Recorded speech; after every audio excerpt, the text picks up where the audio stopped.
Have you ever wondered what price people paid for the external splendor of huge mansions in the 19th century? Behind the grand red brick facades and heavy velvet curtains lay a world of exhausting and endless labor. While the owners enjoyed tea parties in their living rooms, a real battle for cleanliness was unfolding beneath their feet. Every detail of the interior required hours of attention, and comfort came at the cost of enormous physical effort. Watch the video to the end to find out how this complex mechanism actually worked.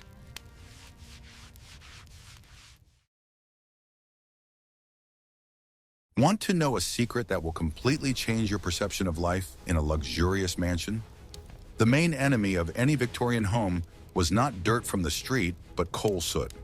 A large house could have up to 40 fireplaces that burned almost around the clock. Every morning began with the servants raking out the cold ashes and cleaning the grates. The finest black dust penetrated everywhere, settling on expensive furniture and wallpaper. Maids were forced to constantly wipe surfaces to prevent the house from turning into a gloomy mine. It was a never-ending job, as the dust settled again immediately after cleaning. Soot from candles and oil lamps only exacerbated the situation in the rooms. Combating soot required the use of special brushes and lots of damp cloths. In those days, wallpaper was often cleaned with ordinary stale bread. Servants literally went over the walls centimeter by centimeter, trying not to damage the decor.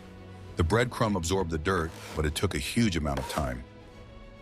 If the dust was not removed in time, it would become permanently embedded in the upholstery fabric. It was almost impossible to remove such stains from expensive silk or velvet. Huge, heavy carpets had to be beaten regularly in the fresh air. In winter, this work became a real challenge because of the icy wind. Dust was not just an aesthetic problem for the inhabitants of the house. It damaged the lungs and caused constant coughing among all the domestic staff. Servants worked in a cloud of soot that did not disappear even at night.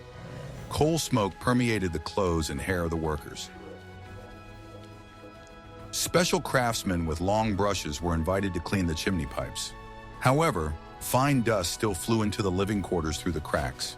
Maids covered the furniture with covers when the fireplaces were cleaned particularly thoroughly. This only partially helped to save the interior from contamination. Each bucket of coal had to be brought up from the basement via narrow stairs. It was hard physical work, which was done by junior assistants.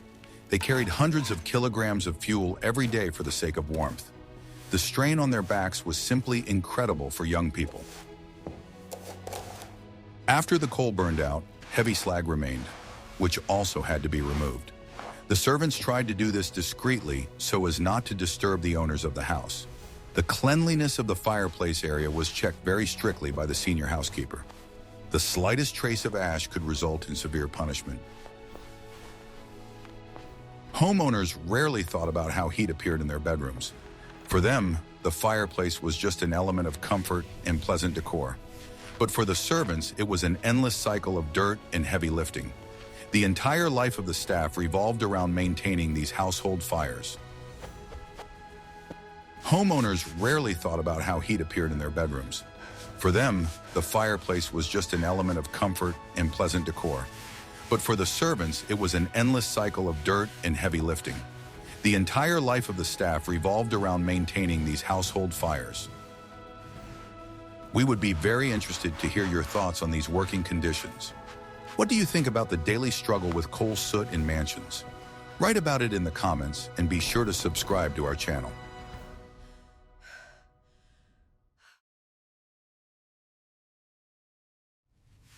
Are you ready to learn the truth about the price paid for that dazzling shine in the dining rooms of the aristocracy?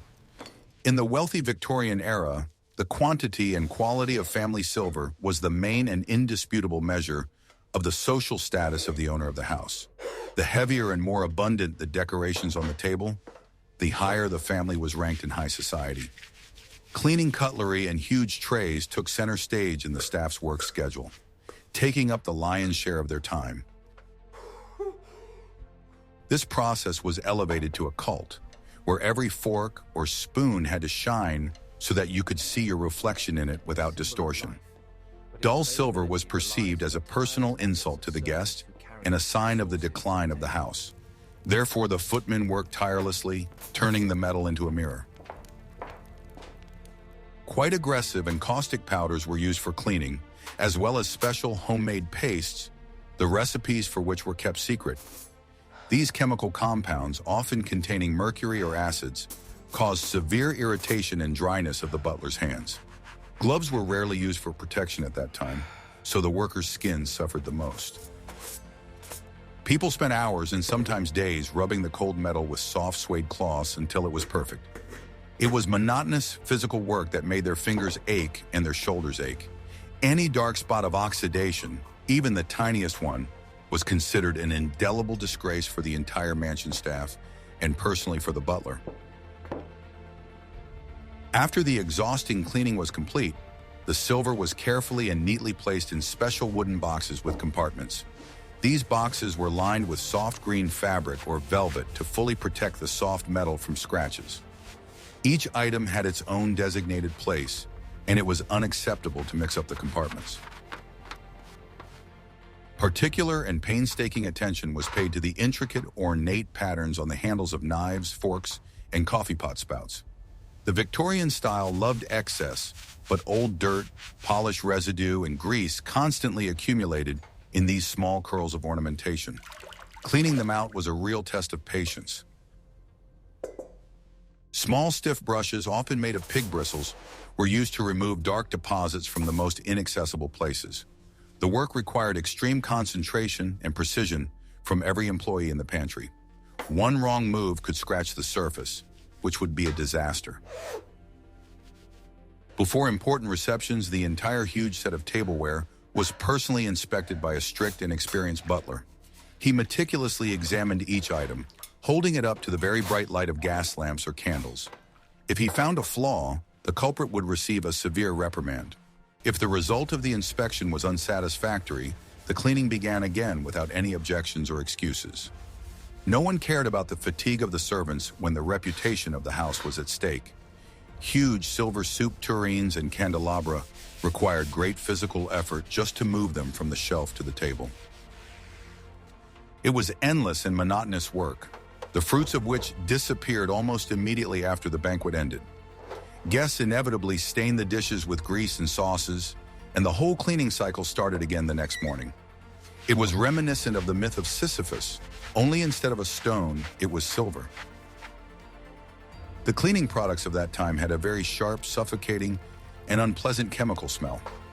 The servants worked in closed, windowless storerooms where the air quickly became heavy and stuffy. It was impossible to ventilate the room so that the dampness from the street would not damage the metal. Constant contact with corrosive chemicals hopelessly ruined their nails, making them brittle, and corroded the skin on their hands until it cracked. But the impeccable appearance of the dining table was much more important to the owners than the health of the ordinary workers. Beauty demanded sacrifices, and these sacrifices were made by the servants. Sometimes a hellish mixture of chalk and ordinary ammonia was used to give a special shine. This paste was indeed effective at removing any blackness, but its fumes severely irritated the mucous membranes of the eyes and nose. It had to be used while holding one's breath. Footmen often suffered from coughing and profuse tearing during preparations for major holidays. However, complaining about working conditions or asking for a mask was completely unacceptable in that rigid hierarchy. You either did your job silently or you were replaced by someone else. The capricious, precious metal required not only high-quality cleaning, but also very careful drying after washing.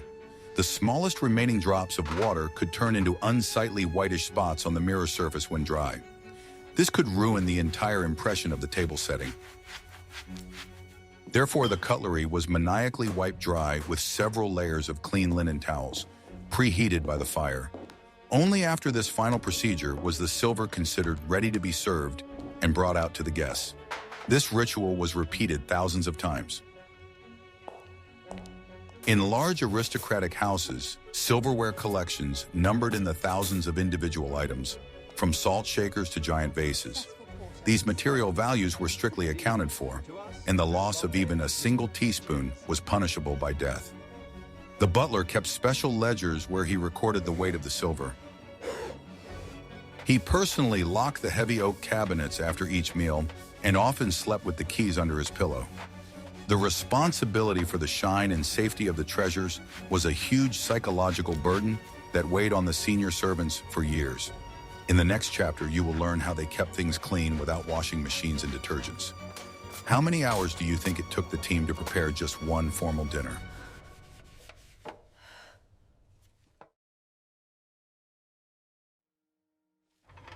You've definitely never heard of this unique secret to cleanliness before.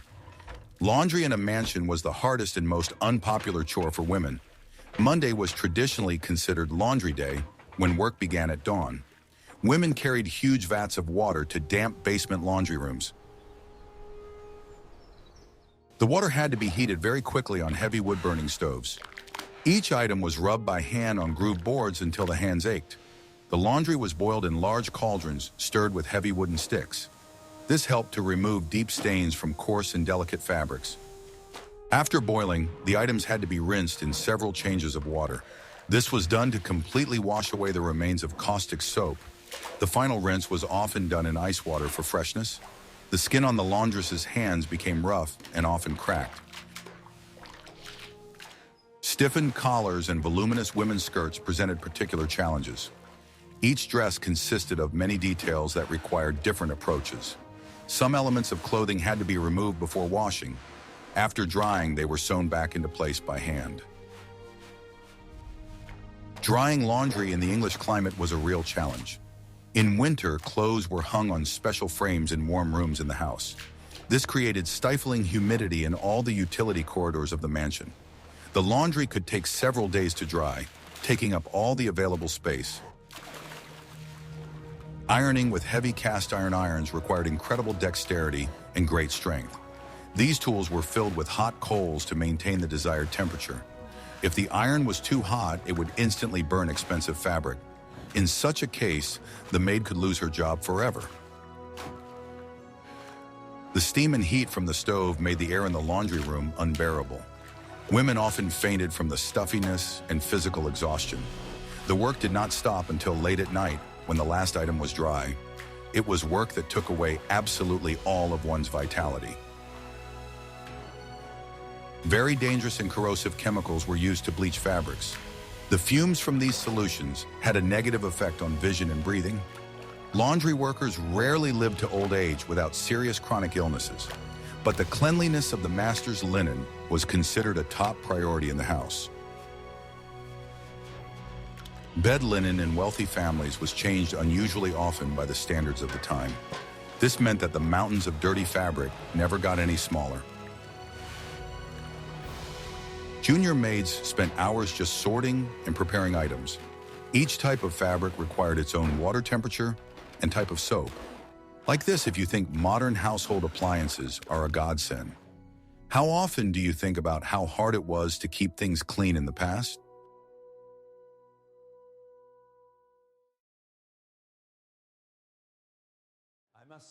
What you are about to learn will change your perception of the romance of candles.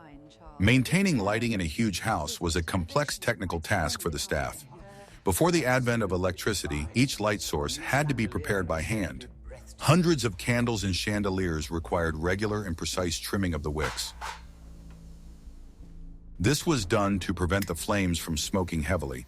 Wax drippings could ruin expensive carpets and the clothing of passers-by. Oil lamps were even more capricious in their daily maintenance. Their glass bulbs were instantly covered with black soot from cheap oil. Every morning, servants collected the lamps and took them to the storeroom. There, they refilled them with oil and replaced the burnt wicks with new ones. The glass parts were polished to a shine with special cloths and powders. One careless movement could lead to a fire or breakage. In the evening, a solemn ritual of lighting all the lights in the house began. A footman with a special long pole went around all the reception rooms. This created a majestic atmosphere, but required constant supervision throughout the night. The candles burned unevenly and had to be replaced in the chandeliers in a timely manner. The spent wax had to be scraped off the candlesticks by hand every morning. It was an extremely tedious job that took up a lot of valuable time. Every drop on the parquet floor became a problem for the junior maids. After the reception, all the lamps had to be extinguished again at the same time. Supplies of candles and oil were stored in special dry rooms. The butler kept strict records of these materials as they were expensive. Cheap candles made from animal fat smelled strongly and smoked unpleasantly. Only expensive wax from honeycombs was purchased for the ceremonial halls.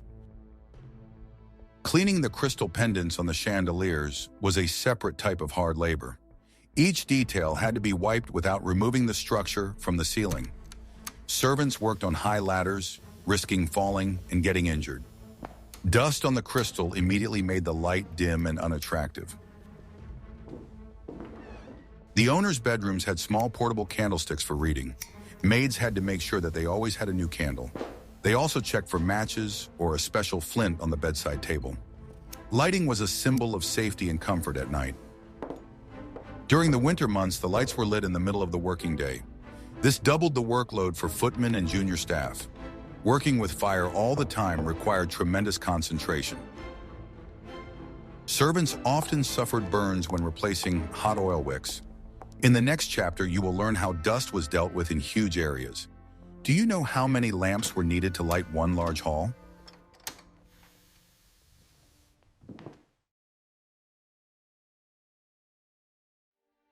Perfectly clean floors in a huge Victorian mansion were not just a matter of hygiene, but a matter of prestige and a demonstration of the owner's power. The expensive parquet floors in the reception rooms and living rooms were waxed daily to such a flawless shine that they reflected the burning candles of the chandeliers. This mirror-like shine was the hallmark of the house, indicating that the owner had enough money to maintain an army of servants. To achieve this effect, the servants used a special and very tedious polishing technique. They put special heavy brushes with soft bristles directly on their feet, securing them with straps over their shoes. Then they literally danced on the parquet for hours, making rhythmic movements with their feet back and forth to achieve the desired deep shine of the wood. It looked funny from the outside, but in reality it was an exhausting physical workout. It was incredibly hard and monotonous work that put a lot of strain on the muscles of the legs and back, causing chronic pain by the end of the day. In the long corridors where people were constantly walking, there were often thick carpeted runners designed to muffle the sound of the servants' footsteps. Silence was the main requirement for the comfort of the masters, and their peace was not to be disturbed by the sound of boots. However, these thick carpets quickly accumulated tons of dust and street dirt in their pile, brought in on the soles of the numerous guest shoes. Vacuum cleaners did not yet exist, so the carpets had to be cleaned by hand every single day. To do this, they used an old and proven method involving wet, used tea leaves, which were collected in the kitchen. The maids used stiff loofah scrubbing pads and coarse river sand as an abrasive to remove stubborn grease stains. Every stove had to be scrubbed to pristine whiteness before the arrival of the strict head cook. A dirty kitchen floor could be grounds for dismissal, as it was considered a breeding ground for germs. After washing, the wet stone floors were thoroughly wiped with dry rags to remove every drop of moisture. This helped to prevent the appearance of dangerous black mold in cold and damp basements with poor ventilation. Dampness was the enemy of the house, as it destroyed the foundation and spoiled food in the pantries. Wooden baseboards in dark corners of rooms required separate and close attention from the junior staff. They had to crawl around with small rags, cleaning dirt from every crack and decorative curl. The huge areas of the house meant an endless, closed cycle of cleaning that never stopped for a day. By the time the work in one wing of the mansion was completed, another wing was already getting dirty and requiring attention. It was like an endless battle with chaos, in which it was impossible to achieve a final victory. Heavy carpets from the bedrooms were regularly taken out onto the balconies or into the courtyard for light airing and dusting with sticks. Each type of flooring required its own unique cleaning products and completely different tools. Servants often prepared complex cleaning compounds themselves from available products such as vinegar, salt, or lemon juice. Knowledge of these recipes was passed down from senior maids to junior maids as a professional secret. Constant high humidity from washing floors and drafts below made this work truly hazardous to women's health. Young girls' knee joints began to ache and become inflamed after just a couple of years of such service, leading to an occupational disease known as maid's knee. They had to endure constant aching pain for the sake of a piece of bread.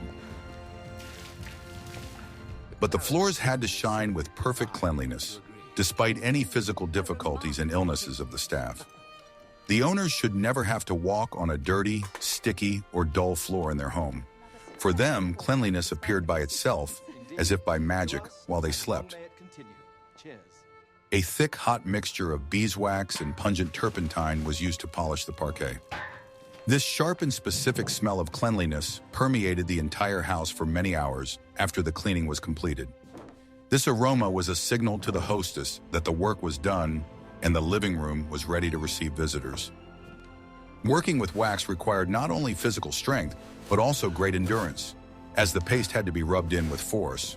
High-quality polishing of one large ballroom could take a whole morning for a team of several strong men. It was hard physical labor, comparable to working in the fields. The grand staircases were rightly considered the most difficult and labor-intensive area for daily high-quality cleaning. Each step and each baluster of the railing had to be wiped and polished on both sides by hand. The staircase was a complex architectural structure with many details where dust liked to hide. The corners of the steps often collected dirt, which had to be cleaned out with small thin brushes or sticks wrapped in cloth. A perfect shining staircase was the face of the house, the first thing that all guests saw when they entered. Its condition spoke more about the discipline in the house than any other piece of interior decoration. The younger servants often competed silently with each other in the quality of polishing their assigned areas. The best workers, whose floors shone brighter than all the others, could count on a small reward or praise from the strict butler. This gave them a glimmer of hope for future promotion. However, more often than not, this titanic work was taken for granted by the owners as a completely mundane task. No one thanked the maid for a clean floor, as it was considered her direct responsibility. Perfect floor cleanliness was only a basic requirement in any decent mansion of the time.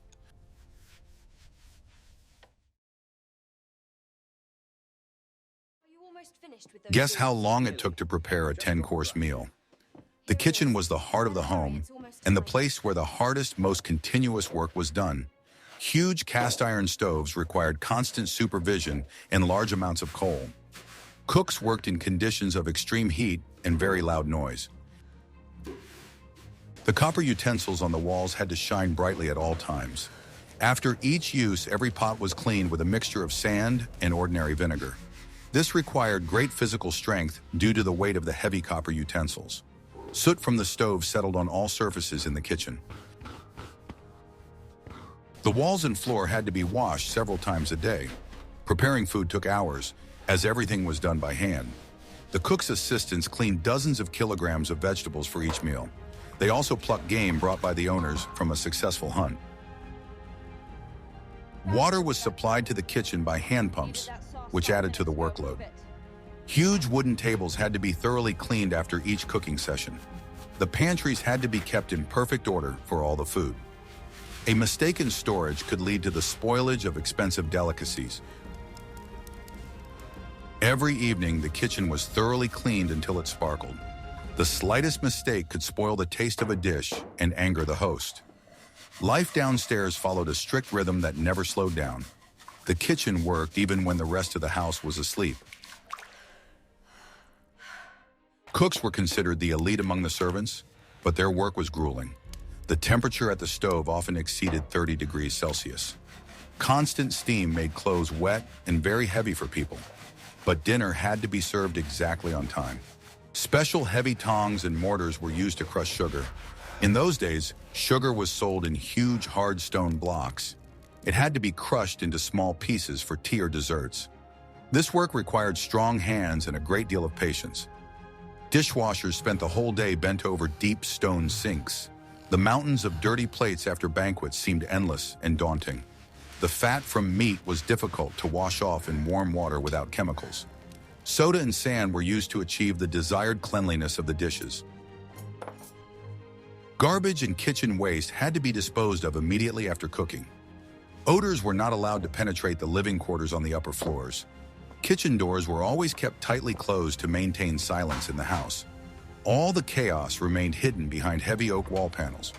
In the next chapter, we will discuss the care of books and archives. What do you think was the most difficult job in the kitchen for the staff? Absolutely divine, Charles, and this claret is... The library in the mansion was a place of silence and very long leisure. For the servants, it remained a source of constant and painstaking care. Thousands of leather-bound books required careful handling and protection. Each book had to be taken out regularly and carefully wiped down. Soft brushes made from the feathers of rare birds were used for this purpose. Over time, the leather covers dried out and began to crack unattractively. They were treated with special oils and wax to preserve their elasticity. The work was carried out on tall ladders, which required great care. Servants made sure that the room was not too damp. Any mold could instantly destroy the valuable collection of ancient writings. The library was the pride of the owner, and its condition was checked very often. Dust on the top shelves was considered a sign of lazy and poor staff. In addition to books, there were globes and collections of various artifacts. Glass display cases were polished to a shine with newspaper. Massive wooden tables were polished weekly with a special pungent mixture. The smell of turpentine mingled with the aroma of old paper in the air.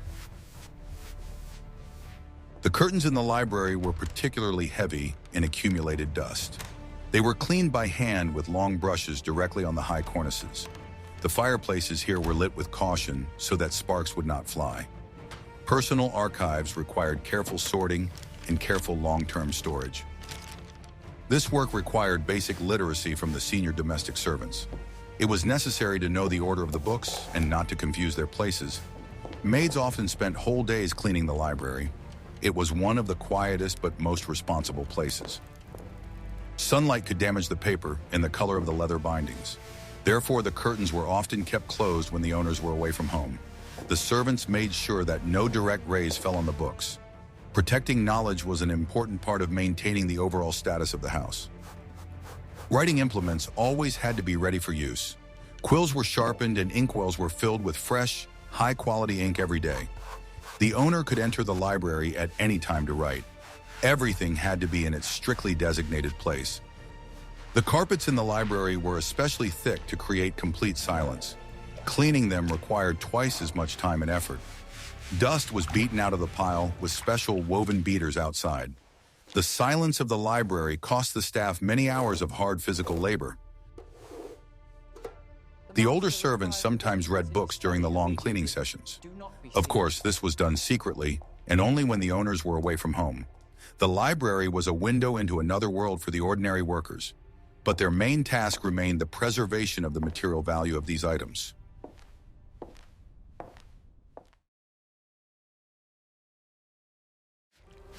Many wealthy aristocratic homes of that era had their own luxurious greenhouses designed to house collections of rare and exotic plants. Maintaining an artificial tropical climate in the midst of foggy and damp England required the creation of an incredibly complex engineering system of heating and ventilation. The huge glass surfaces that let in light quickly became covered with soot from coal stoves and city dust, so they had to be washed several times a season. This was dangerous work at height, requiring the erection of scaffolding. Every plant in this green treasure trove, even the smallest, required a highly individual approach and frequent watering with specially prepared water.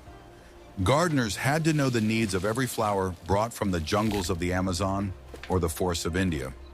Caring for the collection turned into an endless cycle of care, where a mistake in the watering schedule could cost a fortune. The greenhouse was a living organism that consumed enormous resources. Gardeners and their assistants were forced to work in harsh conditions of extremely high humidity and constant suffocating heat.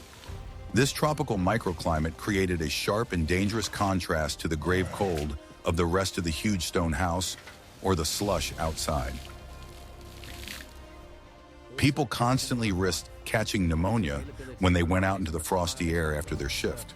Their bodies worked to exhaustion, trying to adapt to the temperature changes. Huge wooden tubs with mature palm and citrus trees were incredibly difficult to move by human strength alone. It often took the coordinated efforts of 4 or even 6 strong men to simply move one such tree a couple of meters for better lighting. It was backbreaking physical labor, comparable to the work of dock workers, only it had to be done with the utmost care. Various pests and parasites were a constant and terrible threat to delicate greenhouse flowers throughout the year. Aphids, mites, and worms were fought manually, with each leaf being wiped with solutions or with the help of acrid tobacco smoke, which was used to fumigate the room. The gardeners themselves breathed this smoke, sacrificing their lungs to save the precious petals from destruction. The floor of the greenhouse was traditionally laid with beautiful patterned tiles, which had to be thoroughly washed after each watering. Humidity contributed to the instant appearance of slippery green moss and mold, which was unacceptable in the front room. In winter, the workload on the staff increased many times over due to the need to heat the voracious stoves around the clock, sustaining life in this fragile glass ark. The slightest mistake by the stoker in the temperature regime could irretrievably destroy the entire unique collection in just one frosty night. The greenhouses were used by the owners not only as a garden, but also as a place for prestigious morning walks and tea parties in the warmth of winter.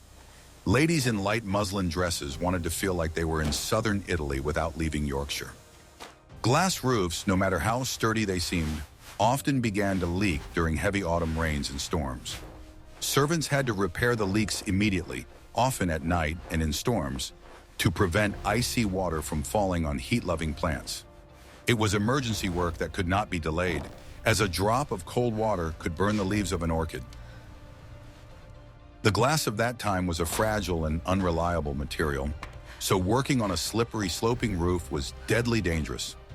Many workers suffered serious injuries and cuts while trying to replace cracked, transparent panels at height. Blood on glass shards was the price they paid for the transparency of the ceiling.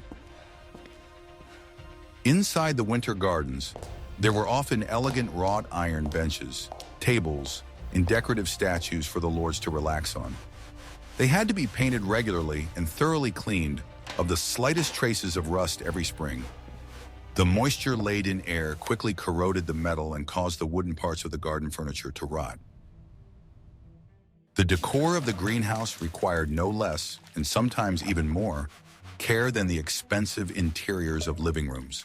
The paint had to be fresh and the cushions dry, despite the 100% humidity around them. It was a never-ending battle against corrosion and decay in beautiful surroundings. Watering was mainly done with large, heavy watering cans, which assistants carried by hand from distant wells or vats of rainwater. It was monotonous and exhausting work that took up the entire morning for a whole team of junior gardeners. The water often had to be heated so as not to shock the roots with cold. Each plant had its own strict schedule and a precisely defined portion of life-giving moisture that could not be violated. An error in the amount of water could lead to root rot or the withering of an expensive exotic specimen imported from abroad. The gardener was a kind of pharmacist dispensing medicine. Gardeners and stokers often lived in small, modest outbuildings right next to the greenhouse or in the basement beneath it. They had to wake up several times a night to check the level of fire in the furnaces and the temperature of the water in the pipes. Their sleep was fitful and restless, as they were tied to their boilers. Wealthy owners loved to show off their botanical achievements to the many distinguished guests at their balls. They proudly displayed rare flowering orchids and ripe lemons in the snowy January, accepting compliments. It was part of a social ritual that confirmed the owner's taste and wealth. But behind this glossy beauty and fragrance lay bloody calluses, back pain, and sleepless nights for the invisible staff. The greenhouse was yet another complex, expensive, and capricious mechanism of the estate, requiring constant manual lubrication with human sweat. Guests saw a paradise garden, while servants saw an endless front of work.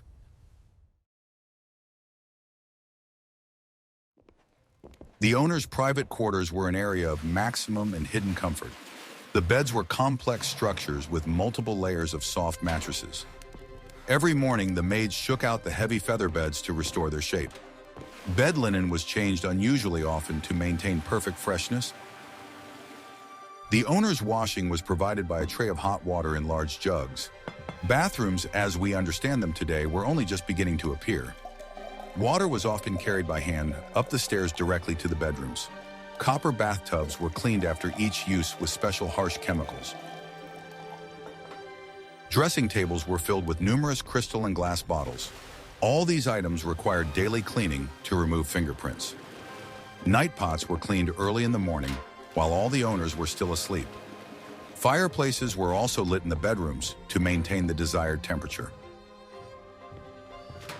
Maids had to take care of their master's entire wardrobe.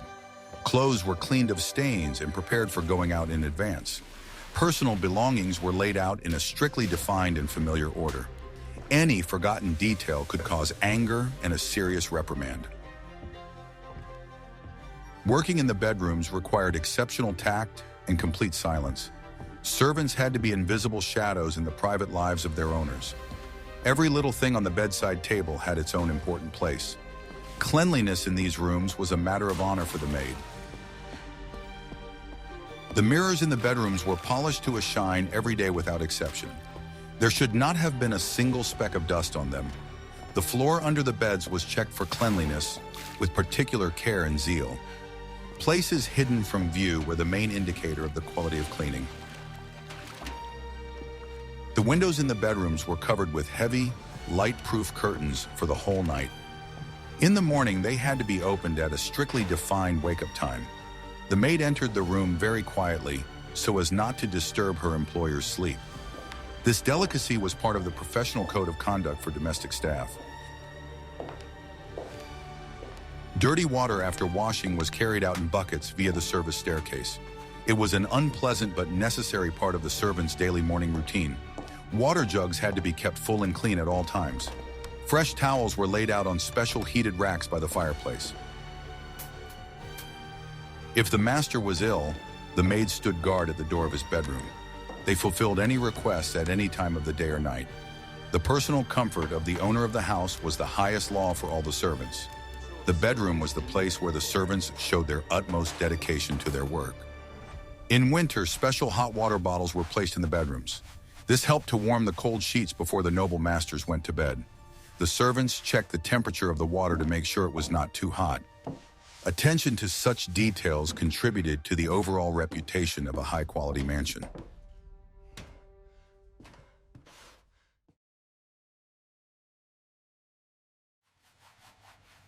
The life of servants in a huge Victorian mansion was subject to an incredibly strict, almost military schedule that had not changed for decades. People spent 16 or more hours on their feet every day, getting up before dawn and going to bed well after midnight. They had no say in how their time was allocated. Every minute belonged to their employers and the rules of the house. Free time was a luxury they simply did not have, and life became an endless cycle of duties. Working with corrosive chemicals, lead, and acids without protection had a negative effect on the skin of their hands and respiratory tract. However, despite all the risks, working in a large, wealthy house was considered prestigious and, most importantly, stable. It guaranteed a roof over their heads, food and clothing, which factory workers were deprived of. People clung to their jobs with all their might, fearing poverty. The servants felt a paradoxical pride in their ability to maintain perfect, mirror-like order in the huge estate. They felt like guardians of this order, part of the complex and ancient history of the family they served. They knew all the skeletons in the closet, all the secrets of births and deaths, but they kept silent. Their loyalty was often sincere and deep. The Victorian mansion was a monument not only to the architecture and taste of its owner, but also to the colossal human labor that went into it. Without these unseen, invisible heroes, the majestic halls with gilded moldings would very quickly have turned into dirty ruins. It was the hands of the servants that breathed life into the stone and wood, making the house shine. The legacy of this great era still amazes us with its aesthetics and beauty in films and museums. But it is vital for us to remember the nameless people who created this comfort with their calloused hands. Behind every antique armchair is someone's bent back, and behind every clean plate is a sleepless night. Every item in a museum of everyday life bears the invisible mark of someone else's hard work and care. The history of any old mansion is, first and foremost, a history of human patience, self-denial, and iron discipline. Without understanding this fact, our perception of the past will be incomplete and superficial. The rules of conduct for servants were strictly laid out in special pocketbooks or passed down orally as law. They specified in detail how to bow correctly, how far to stand, and exactly what words to use when answering questions from their masters. Individuality was erased, leaving only a function that had to be performed perfectly. Any violation of etiquette, even a minor one, or any insolence could lead to immediate dismissal without a letter of recommendation. In such cases, finding a new decent job became almost impossible, as a bad reference closed all doors. The person found themselves on the street without a means of subsistence, which was tantamount to death. Lower and middle-level servants often did not have the right to start their own families and have children while living in the house. Their entire life and energy had to be devoted entirely to the interests of the owner of the mansion and his comfort. Personal life was considered a hindrance to service, and both participants could be dismissed for a secret romance. Such absolute devotion required enormous moral strength and condemned people to complete, resounding loneliness. Relationships between staff members within the house were often the only human connection available and a substitute for family. People grew old together, becoming closer to each other than relatives. Senior servants, such as the butler and housekeeper, personally taught young newcomers all the tricks and secrets of their craft. It was a living tradition passed down from generation to generation of workers, a kind of university of service. Knowledge was not written down, but absorbed through experience, observation, and repetition. The ability to brew tea correctly and silently, clean boots perfectly, or set a table for 100 people was highly valued.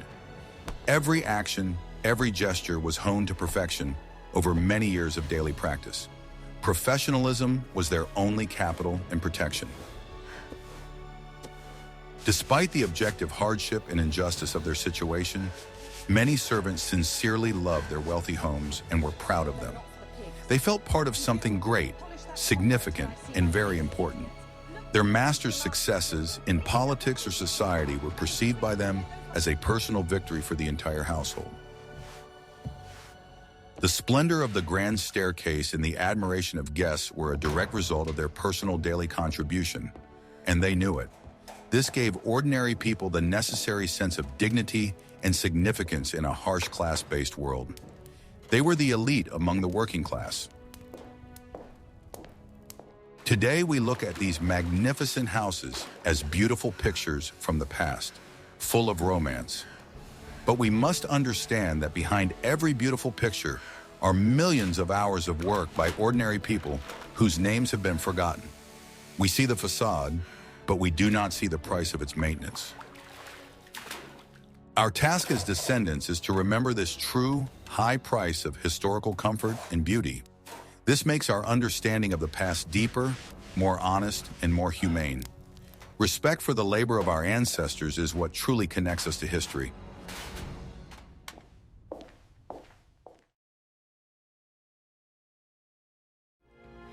We have taken a dive into the hidden world of the Victorian era, where the glitter of gold coexisted with hard labor. Now you know that behind every shiny spoon were hours of exhausting work by hundreds of people. Maintaining a huge mansion was a real feat that required discipline. This story makes us look at the everyday comforts we are used to in a new light. Which of the housekeeping procedures did you find the most difficult or strange? Write what you want to see in the next videos and be sure to subscribe to our channel.